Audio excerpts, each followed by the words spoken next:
قریشی صاحب، آپ کی نظر میں یہ لینے دینے کا معاملہ کیا ہے سر؟ بہت شکریہ طلعت جتوئی صاحب۔ دیکھیے،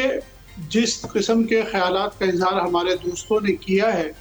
ان خیالات کے نتیجے میں بالکل واضح طور پہ نظر یہ آتا ہے کہ ان حضرات کا کہنا یہ ہے کہ آپ اسٹیبلشمنٹ کو ساتھ لے کے چلیں یا ان کی فرما برداری سے چلیں۔ عمران صاحب کا نقطہ نظر جو ہے وہ جب سے جیل گئے ہیں جب سے یہی ہے کہ وہ اسٹیبلشمنٹ سے بات تو کرنا چاہتے ہیں، لیکن وہ جمہوریت کے لیے بات کرنا چاہتے ہیں، ڈیموکریسی کے لیے بات کرنا چاہتے ہیں، ہیومن رائٹس کے لیے بات کرنا چاہتے ہیں، اپنے لیے بات کرنا نہیں چاہتے۔ ماضی میں نواز شریف صاحب نے جو کچھ بھی کیا تھا وہ اپنے لیے کیا تھا، کسی انقلاب کے لیے نہیں کیا تھا، اور واپسی جو ہے وہ تو سب بہت لوگوں کی ہو جاتی ہے، بے نظیر بھٹو صاحبہ کی بھی ہوئی تھی۔ لیکن اصل چیز یہ ہے کہ اس وقت ملک کے حالات کیا ہیں۔ اگر آپ جنگ جیت گئے ہیں تو اس کا مطلب یہ نہیں ہے کہ آپ پاکستان سے انسانی حقوق ختم کر دیں، آپ جمہوریت ختم کر دیں، آپ عدالتیں ختم کر دیں، اور اس کے بعد ہم یہ کہیں کہ جو ہے وہ چین کی بانسری بج رہی ہے پاکستان میں۔ آج آپ نے عدالت کا ذکر کیا ہے، آپ دیکھ لیجئے کہ عدالتوں میں کیا ہو رہا ہے، عدالتیں ختم ہو گئی ہیں، آزاد جج ہمیں کہیں نظر نہیں آتا ہے۔ آج ملک کی معیشت کیا ہے؟ آپ نے ابھی IMF کا ذکر کیا تھا۔ صورتحال یہ ہے کہ پچھلے 3-4 سالوں سے ہم صرف IMF کے ساتھ قرض ملنے کو یا کوئی ٹرنچ ملنے کو اپنی کامیابی سمجھتے ہیں۔ آج پوری طرح سے IMF جو ہے وہ ہمارا بجٹ بنا رہا ہے۔ آج حکومت IMF سے ریلیف مانگ رہی ہے کہ اگر عوام کے لیے کوئی ریلیف مل جائے۔ آپ نے خود ابھی ذکر کیا کہ IMF کے کتنے مطالبات ہیں اور ہمیں ان کی بات ماننی پڑے گی۔ آپ نے کہا 4 سال کے اندر ہماری اکانومی کی یہ حالت ہے کہ آج 1 ارب روپے کے لیے ہم کمرشل بینکوں سے 1 ارب ڈالر کا قرضہ مانگ رہے ہیں۔ یہ ہماری معیشت کی صورتحال ہے۔ زراعت کی آپ حالت دیکھ لیں، صنعت کی آپ حالت دیکھ لیں، اور پولیٹیکل اسٹیبلٹی کی حالت دیکھ لیں کہ پاکستان میں کیا پولیٹیکل اسٹیبلٹی ہے۔ آج بھی آپ جو ہیں وہ کوئی ایک فیئر الیکشن آپ نہیں کروا سکتے، عدالت سے ایک ریلیف کسی کو نہیں مل سکتا۔ آج آپ دیکھ لیں کہ ہمارے آئینی کورٹس کا کیا حال ہے، آج کیا گفتگو ہوئی ہے سپریم کورٹ میں، ہائی کورٹ میں آپ دیکھ لیں کہ 5 ججوں کے معاملات میں کیا کچھ ہو رہا ہے، کس طرح ججوں کے ٹرانسفر کر رہے ہیں۔ پوری طرح موجودہ رجیم جو ہے اس نے اسٹیبلشمنٹ کے سامنے سرنڈر کر دیا ہے، ان کے ساتھ ایک الائنس بنا دیا ہے کہ آپ ہمیں عہدوں پہ قائم رہنے دیں۔ 17 سیٹوں کی آپ نے حکومت بنا دی، اور اس کے بعد آپ یہ کہتے ہیں کہ جی ملک کے اندر جو ہے بڑا دودھ شہد کی نہریں بہہ رہی ہیں۔ ہماری حالت یہ کہ بجٹ بنانے کے لیے ہمارے پاس پیسے نہیں ہیں۔ جون میں 13.9 بلین ڈالرز ہمیں چاہیے، جس کے لیے ہم چائنا کے پیچھے لگے ہیں رول اوورز کا۔ عمران صاحب کے زمانے میں سی پیک کی بات کرتے ہیں، آج سی پیک میں کیا ہو رہا ہے، آج کیا ڈیولپمنٹ ہو رہی ہے، آج پاکستان کی انڈسٹری کا کیا حال ہے، آج ہماری ایکسپورٹ کہاں ہے۔ 3 سال سے ایک ہی طرح کی باتیں سن رہے ہیں شہباز صاحب کی حکومت میں۔ شہباز شریف صاحب 3 سال سے اس ملک میں حکومت کر رہے ہیں، وہی ساری ہم گفتگو کر رہے ہیں۔ آج بھی آپ جو ہے وہ خواتین کارکنوں کو نہیں چھوڑتے، آپ لڑکیوں سے ڈرتے ہیں، لڑکیوں کو آپ جیلوں سے رہا نہیں کرتے، عورتوں کو جیلوں سے رہا نہیں کرتے۔ اس کے بعد آپ کہتے ہیں کہ جی عمران صاحب کی اسٹریٹجی یہ ہے، عمران خان کی اسٹریٹجی یہ ہے کہ آج اس کے بغیر کوئی شو نہیں ہو سکتا، اس کے بغیر ملک میں کچھ ہو نہیں رہا ہے۔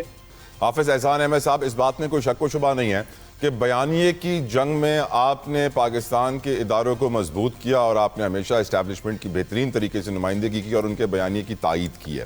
آج میں آپ سے سوال یہ پوچھنا چاہتا ہوں کہ عمران خان کے بیانیے سے معلوم پڑ رہا ہے، پی ٹی آئی کے بیانیے سے معلوم پڑ رہا ہے کہ آج عمران خان لینے اور دینے کے لیے تیار ہے۔ کیا وجہ ہے حافظ احسان احمد صاحب کہ اسٹیبلشمنٹ کچھ لینے اور دینے کے لیے تیار نہیں؟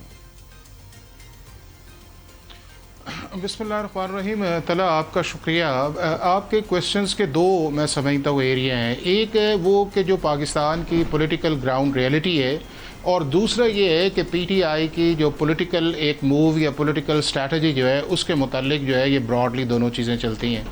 اب میں سمجھتا یہ ہوں کہ اس ساری اگر چیز کو انالائز کیا جائے تو جب سے اپریل 2022 سے ووٹ آف نو کانفیڈنس جو ہے وہ اسمبلی کے اندر موو ہوا،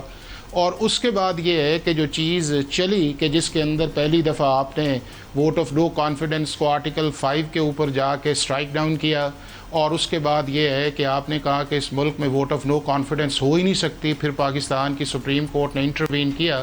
تو میں یہ سمجھتا ہوں کہ اس دن سے لے کے آج تک پی ٹی آئی جو ہے اس کی ایک پولیٹیکل ڈائیکاٹمی بھی ہے، لیگل ڈائیکاٹمی بھی ہے، اور ان کا پولیٹیکل اور لیگل اسٹریٹجی کے اندر آپ کو ایک فیلئر بھی نظر آئے گا. اور وہ فیلئر اس لیول تک نظر آئے گا کہ جتنے بھی آپ ان کے لیگل میٹرز دیکھ لیں، ان کے اندر جو ہے چاہے عدالت کے اندر ہے یا عدالت کے باہر ہے، آپ کو ایک پوائنٹ آف ڈفرنس نظر آئے گا کہ ہم نے کرنا کس طرف ہے، ہم نے جانا کس طرف ہے. اور یہی وہ چیز آپ کے سامنے آ رہی ہے کہ ان کے لیڈرز جو ہیں اب تقریباً 2 سال ہو گئے ہیں، وہ جیلز کے اندر ہیں، اور باہر جو ہے وہ جو پی ٹی آئی ہے وہ تقریباً اس وقت صرف ایک ایڈمنسٹریٹو آپ اسے کہہ سکتے ہیں کہ ایک پارٹی ایگزسٹنس کے اندر موجود ہے، لیکن اس کی پولیٹیکل سٹرینتھ یا اس کے بعد یہ ہے کہ اس کی پولیٹیکل میس موومنٹ جو ہے وہ آپ کو اس کے اندر نظر نہیں آئے گی. چونکہ بنیادی طور پہ چیز یہ ہے کہ پولیٹیکل پارٹیز جو ہیں وہ حالات کے مطابق اور ٹائمنگ کے مطابق جو ہے اپنے فیصلے کرتے ہیں، اور جب آپ ان چیزوں کو آپ اپنی ہٹ دھرمی کی بنیاد کے اوپر لے آئیں یا آپ یہ کہیں کہ میں ہی ٹھیک ہوں اور کوئی ٹھیک نہیں ہے، یعنی کہ پاکستان کی جوڈیشری بھی ٹھیک نہیں ہے، پاکستان کی اسٹیبلشمنٹ بھی ٹھیک نہیں ہے، پاکستان کی پولیٹیکل پارٹیز بھی ٹھیک نہیں ہے، میڈیا بھی ٹھیک نہیں ہے، انٹرنیشنل ممالک بھی ٹھیک نہیں ہے، جس میں آپ کا چائنا ہے یا آپ کا ٹرکی ہے یا یو اے ای ہے یا سعودی عرب ہے یا ایون امریکہ یا آپ کے ویسٹرن ممالک جو اس کے اندر ہیں، تو اس کا ریزلٹس آپ کی ہے. اور میں یہ سمجھتا ہوں کہ جو ہم بار بار اس چیز کو کمپیئر کرتے ہیں کہ پاکستان کی پالیٹکس انپریڈکٹیبل ہے، اس کی پریڈکٹیبلٹی جو ہے اس کے بھی سرٹن فیکٹرز ہیں. اگر میاں صاحب کی آپ کے سامنے جو ڈیل آئی تھی اس کے اندر آپ کے جو بردرلی کنٹریز تھے ان کا انوالومنٹ آئی، ان کا ایک ٹرسٹ آیا،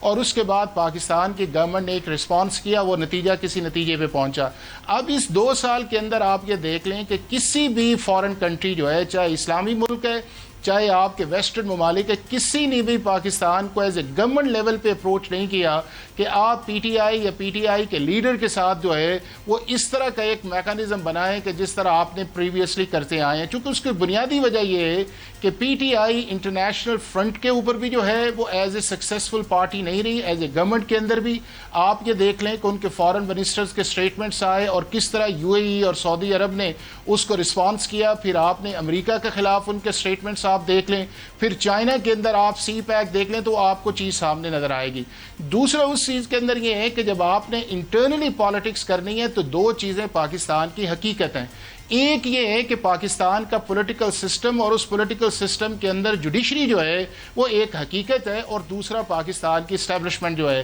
اب ان دونوں چیزوں کو اگر آپ اگنور کر کے یہ کہیں کہ ہم بلڈوز کر کے اس ملک کے اندر پولیٹیکل پاور لیں گے، تو میرا یہ خیال یہ ہے کہ شاید اب انہیں ریئلائز آیا، اور وہ ان کا ایک نیریٹو بھی رہا ہے. ایک نیریٹو یہ رہا کہ ہمیشہ سے کہا گیا کہ جی پاکستان کی اسٹیبلشمنٹ جو ہے وہ ہم سے بات کرنا چاہتی ہے، ہم ان سے بات نہیں کرنا چاہتے. اور یہ سارے کا سارا جو آپ کو کلائمیکس نظر آئے گا وہ آئے گا 9 مئی کے انسیڈنٹس کے اندر، کہ ساری دنیا نے دیکھا کہ پاکستان کی 40 سے زیادہ آپ کی ملٹری انسٹالیشنز کے اندر ایک آرگنائزڈ موب کے اندر پی ٹی آئی کے ورکرز گئے، لا کی وائلیشنز کی، اور اس کے بعد جو آرمی ایکٹ اس کو وائلیٹ کیا، اور اس کے اوپر ایک نیریٹو جو بنایا گیا، اس نیریٹو سے آج تک باوجود اس کے کہ آپ کو آئی ایس پی آر کہہ رہا ہے کہ آپ اس کے متعلق واضح موقف اپنائیں اور ہم ایک نئے سفر کا آغاز کرتے ہیں، لیکن وہ یہ ہے کہ وہ ہٹ درمی جو ہے، آپ یہ سمجھیں کہ آپ اس چیز کو اس لیول پہ جا نہیں رہے. تو تلا میں یہ سمجھتا یہ ہوں کہ یہ کسی بھی صورت جو ہے یہ چیزیں آگے نہیں جائیں گی جتنی دیر تک آپ کی پولیٹیکل کلیئرٹی نہیں آئے گی، آپ کی پولیٹیکل انڈرسٹینڈنگ نہیں آئے گی، اور آپ اپنے معاملات ڈائریکٹ ہینڈل نہیں کریں گے. یہ ممکن نہیں ہے کہ ایک شخص آئے اور وہ جا کے باہر اسٹیٹمنٹ کہے اور پھر آپ اسے کہیں کہ ہم اسے نہیں مانتے، جس طرح اعظم سواتی ہے، اور اب اس کے اندر جا کے آپ ایک اور 2 3 4 اسٹیٹمنٹس دیں. اور پرٹیکولرلی جو آپ کی پاکستان انڈیا کی وار آئی ہے، میرا خیال یہ ہے کہ پی ٹی آئی کا نیریٹو جو ہے یا پی ٹی آئی کی پولیٹیکل اسٹریٹجی جو ہے وہ کافی حد تک جو ہے وہ فیلئر کی طرف جا چکی ہے.